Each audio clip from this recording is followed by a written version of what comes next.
ওই তো আজকে পঞ্চাশ টাকা একদম টিচারগুলা এরা খালি দোয়াদনি কখন বেতন বাড়িবে কখন কি হবে এই লোক এখন ক্লাসে দেখেন সেখানে আপনার ছাত্রছাত্রীর সংখ্যা যেখানে 7-8 বেশি ছিল না সেখানে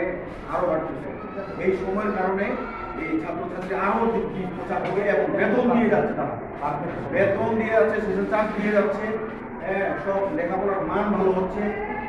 আমিও একটা ছাত্র কিন্তু তারা বুঝতে পারতেছি 12টার সময় আমার ওখানে গিয়ে হ্যাঁ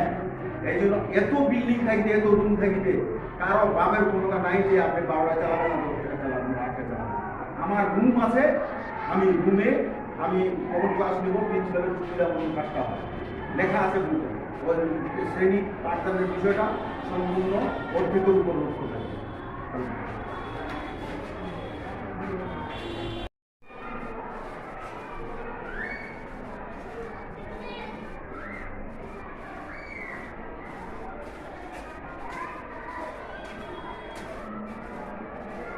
তারপর ওই প্রাইমারি মাস্টার ওর না ওর বেঞ্চে বসে